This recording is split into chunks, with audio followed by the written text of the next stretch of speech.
Did I just happen to, after a lot of research, find the birth time of RFK Jr., presidential candidate? Yeah, I just might have. This is Lydia Nitya with Karma Chameleon. And on this channel, we often cover the astrology of celebrities and famous people to better understand our own charts and our own lives. If this is something that speaks to you, please subscribe and follow so you don't miss a single video. And let me just say thank you to you guys for letting me know all these celebrities you are interested in knowing more about. I've got a good list going, so I will fill up this channel with all kinds of good videos in this coming year. All right, so RFK Jr., we knew that he was born January 17th, 1954. What we didn't have was a time. Now, I have been digging. I have texted with people at his campaign. I have emailed his campaign. Nothing. All of the responses have been, that's a great question. I'm not sure how to get that answer for you. Well, I kept looking and looking over the past couple of months and found this wonderful woman, Amy, from monh Astrology. She is a Neo-Vedic astrologer.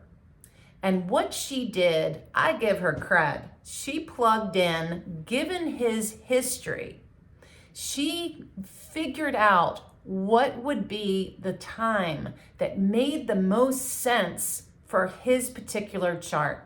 And I have to say, I have listened to this reading of hers on him several times. It really nails it on the head. And I am going with the time of 9:24 in the morning.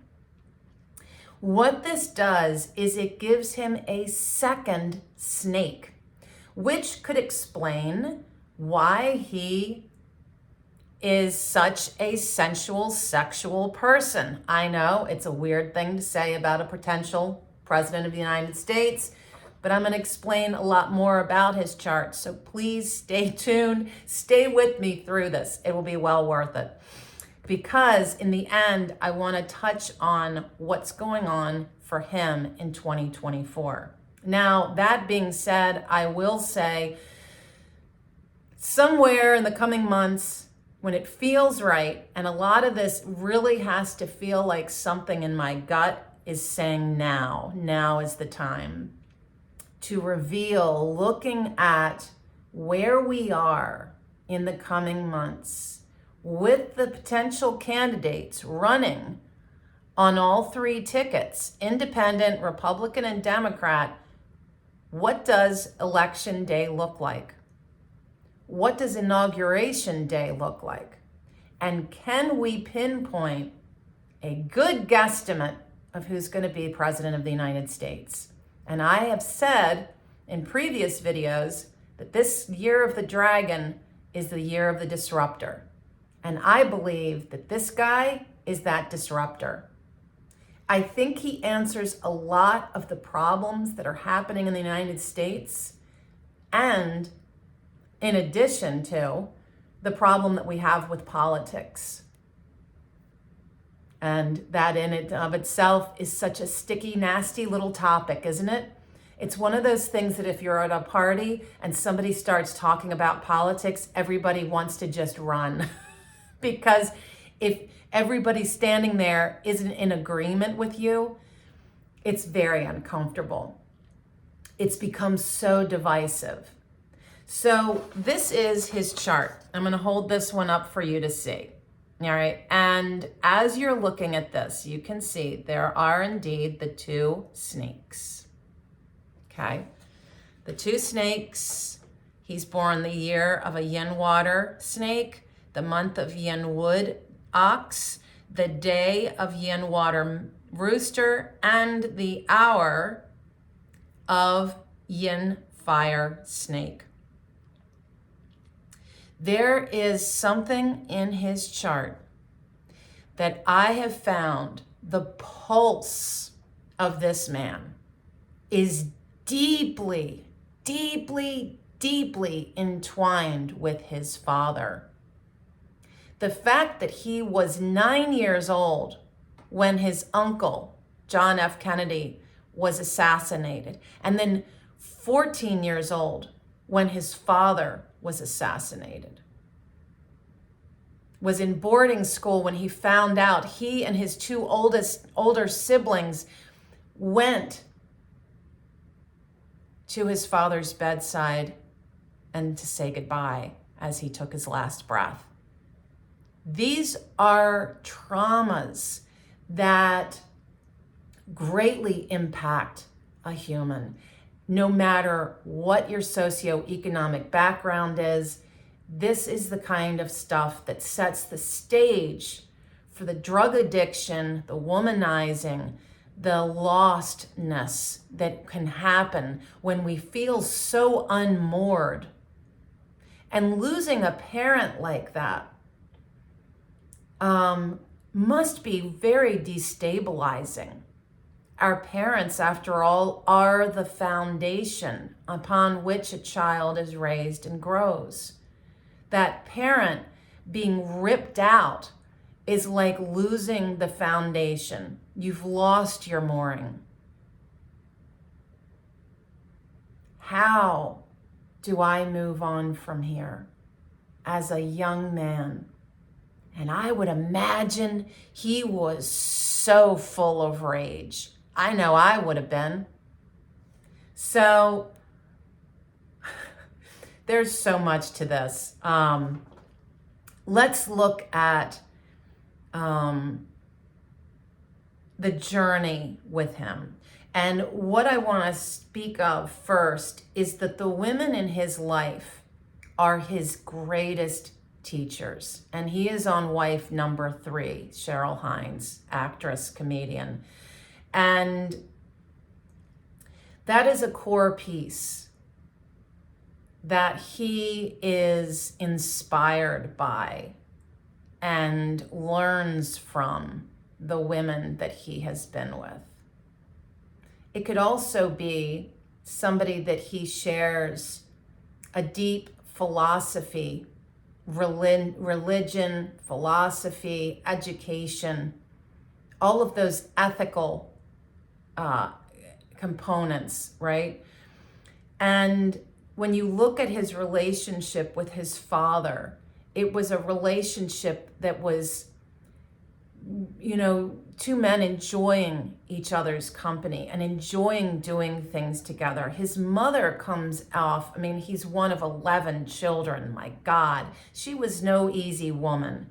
And yet she also held within their relationship a familiarity, like they had things in common that were their connection. And also mom also carried this connection of faith, of inspiring him, of teaching him. When you look at his uncles, because there's also Ted Kennedy, Senator Ted Kennedy, he has an affiliation with them like equals, like sharing so much in common. And so in that, there is this ancestral thread with older male relatives in his life. And when you look at the elder females in his life, this is all money and property and the legacy. When you look at his hour, this is where we find that it's so amazing to look at this hour, because as his career, we see a tremendous amount of wealth. And this wealth comes from all that he has been involved in. Many different things, from charities to legal, where he's been a lawyer, where he's been a director, where he has founded institutions, where he has done charitable good. This is somebody very diversified. Now, interesting, a snake traditionally is someone that prefers to work behind the scenes, is not necessarily someone up front and out in the open, except that he's born on the day of the rooster. Think Beyonce, except she's yin, remember? She's all sparkles and jewels. But this is, the rooster is that's his podium. He is up there ready to speak and be heard. And when you think of it, they can be cocky. They can be arrogant. They can be bold and in your face. But they also have something really profound to say. They beg to be listened to. The snake is an intuitive, behind the scenes component. Very smart, very serene. There's like a tranquility that flows through, right? And when we look at his hour, the father is such a strong presence. This is a huge deal to him. His work is his legacy for himself, but it's also his father's. They're very intricately connected. There is also within this hour the connection to his mother. There is connection to family. Isn't this interesting? And this all feels so karmic. It feels like ancestral, this connection that he has. And that there is the wealth there. And there is also law, politics, government. Let's drop the mic. This woman, Amy, thank you so much, because I agree. I think he is born in the hour of the snake. I would love for someone to challenge me on this, because truly this has been a mystery I've been trying to solve for a little while now. But this feels right.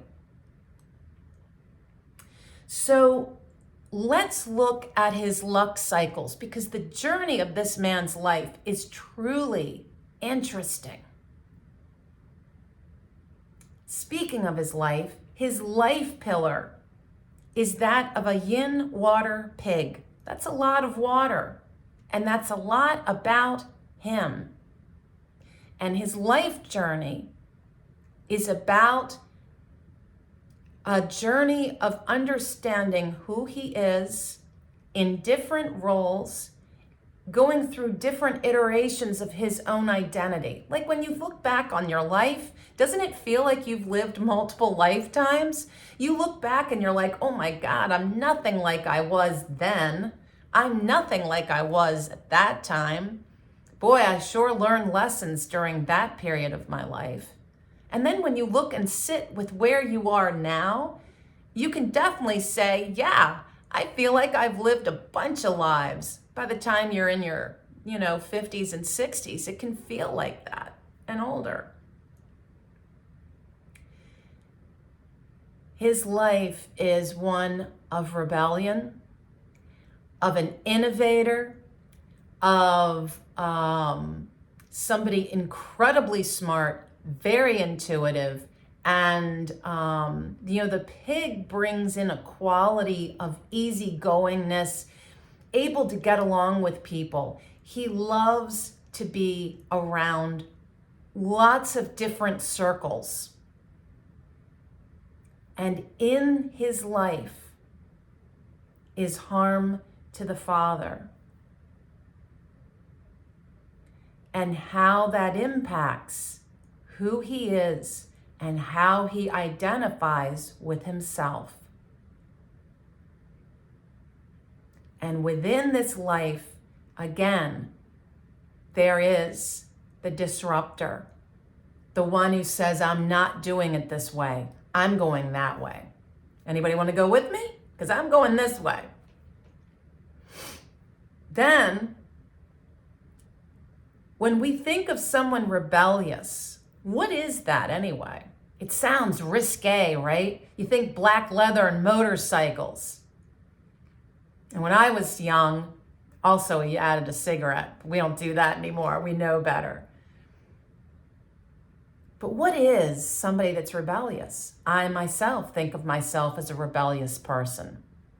It's somebody that says, I'm not going to be a sheep.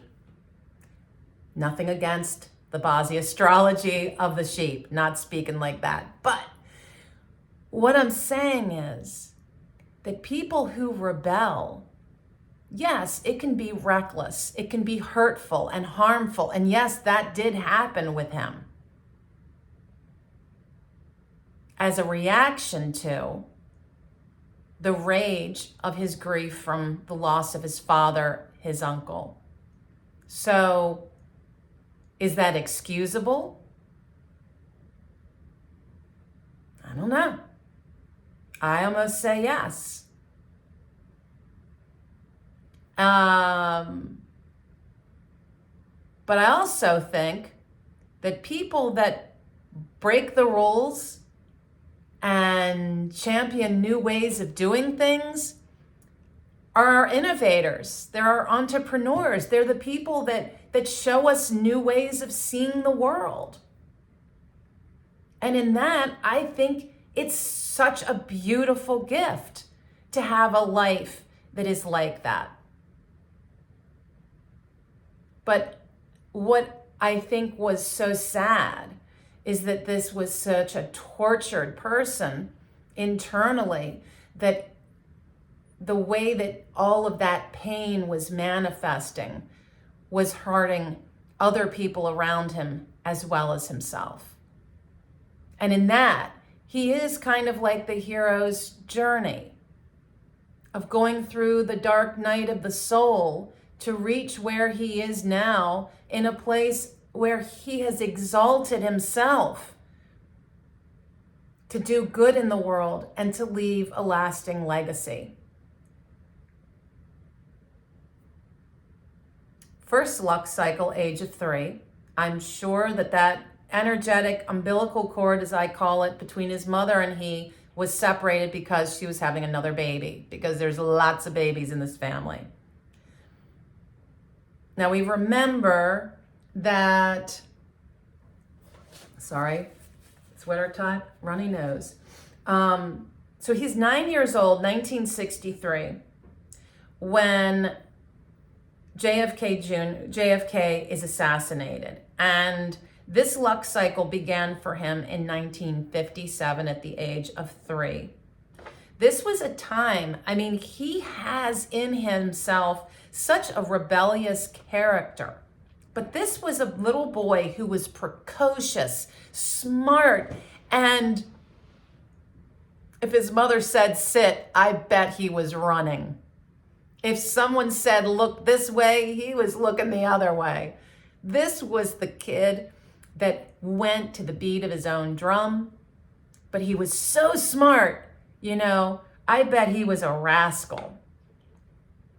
And he was so confident, so at the age of 3 in his agency, here I am, Bobby, and making friends, lots of siblings, all of that was that landscape of that time. There's a semi-water trio during this that really surged in the focus on himself. When you look then at the next luck cycle, this is chilling. 1967, his father dies a year after this luck cycle change. And what is this luck cycle? It mirrors his life pillar, which means this decade mirrored his whole life's lesson. And in this, his father is assassinated. In this, he gets all tied up in drugs and addiction. Heroin is some scary ass stuff. And marijuana, which, come on, Why do we think that marijuana is a problem? But whatever. So in this is just amazing that right there, that time in his life mirrors his life pillar. That is so amazing. This was a time that spoke of harm to his father, of siblings, of himself, but trying to identify with himself. Who am I? Who am I? It's the ultimate question we all ask. And when you are sidelined with a grief, a shocking grief like this, that turns your world upside down. And in that, I think this was a time that he felt lost in trying to figure who he was out. And there's, again, this thread of rebelliousness, of so smart and intuitive, a gutsy kid going out into the world, studying law, rebelling. And so all of that narrative is his life. Who am I? Who are my people? Who are my people? And the grief of the loss of his father. And his intellect, his ingenuity, and how he rebels in the name of justice. That is the most simple way I can explain this man. And I know that mainstream media has gone after him for being anti-vax and all kinds of extremist stuff. But you know, if you look at why, if you listen to his message, he makes sense. And, you know, let's face it, every candidate, we're not going to agree with 100% of their platform. And wouldn't it be nice to vote for somebody that isn't just a vote against the other person? Got a lot to say about this election as we go through this year. The candidates are an interesting pool. Let's just leave it at that. So then we come to 1977. And even when you look at the age that he is and what was happening in our country, was rebellious. There was a lot of rebellion happening. The Vietnam War is going on. People are pissed. People are trying out drugs. There's the hippie movement. There's the women's movement. There's, you know, the civil rights movement. There is a lot going on in the country at this time. So this is a yang water dog period that comes in. And the dog, we know, is all about justice. And this is actually bringing in a punishment. This dog butts up against his month, which suggests all kinds of family drama and stress. This was the part of his life when he was involved with river keepers and doing a lot of environmental law work. College is mentioned in this luck cycle from ages 23 to 32. His father, rooted in this decade, shows that the role of that man, of his father, was very much part of his life.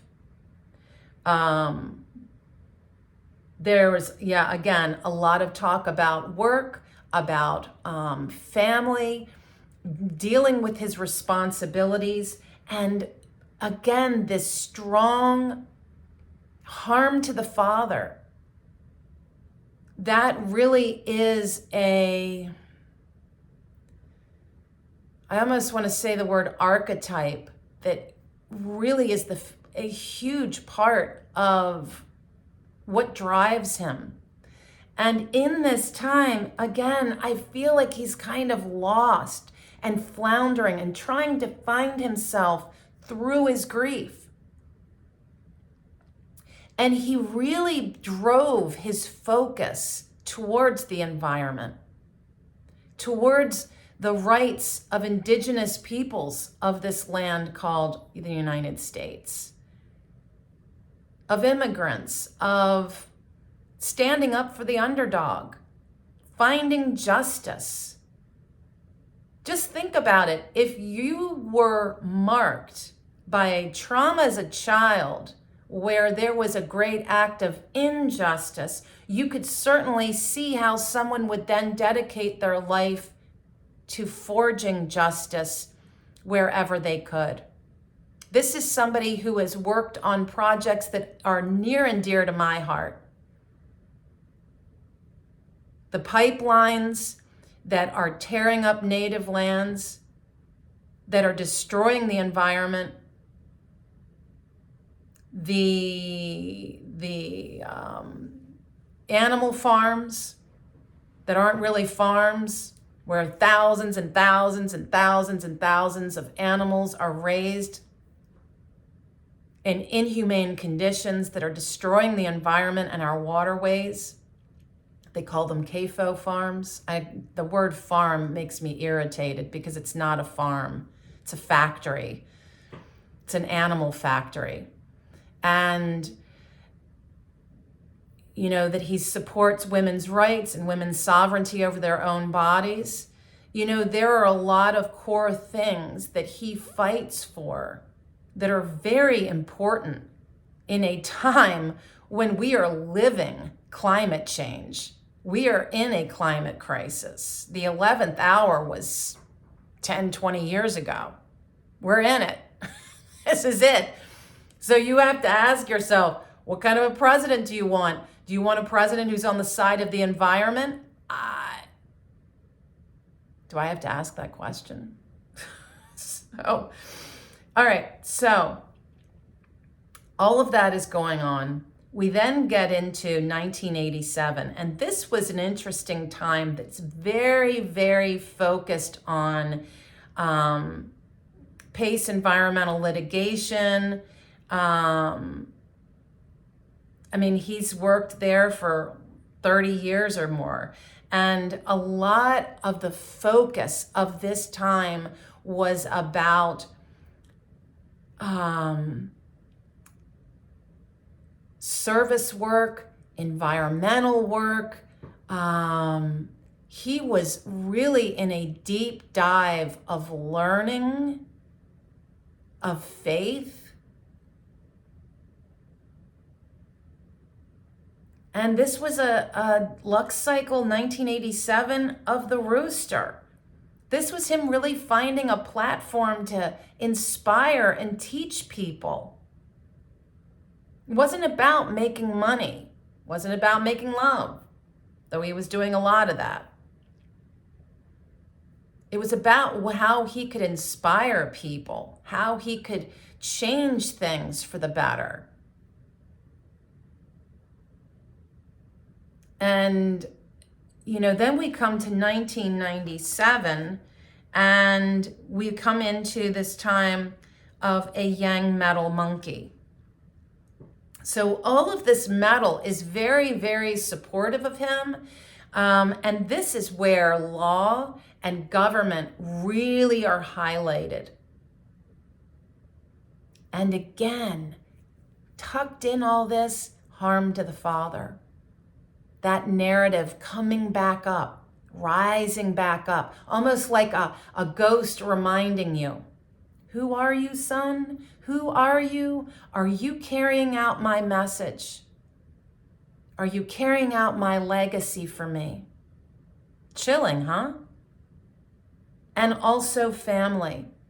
It's a reminder that his work as a lawyer, as his work in government, is deeply tied to the trauma of losing his father and the legacy, the Kennedy legacy in politics.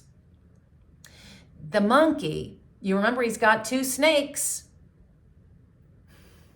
So we've got a semi-punishment with those two snakes affecting his elders, which is his heritage, and his relationship with his children and his job. All of this. This is a time when lawsuits against him, legal troubles. This is also like illness and injury. So, you ready for this interesting bit? You know his voice is funny, and he has a spasmodic dysphonia, which is a neurological disorder. It's fascinating to me that his throat, he's a rooster, his voice box, his voice, it's like a choked rooster. What? That's what this monkey period brought in. The punishment of illness against his throat, his voice. I cannot believe it. What a punishment that was against him. I don't know that I've ever seen one that's so literal. And then we come to 2007, when we've got a sheep and an ox banging up against his month, causing family drama. And finally, to the one luck cycle where he is right now, very focused on family and work, and his father again showing up and seeing how all of this is playing out in an election year. And I can't wait to tell you about how this is all going to play out in the coming months. Stay tuned.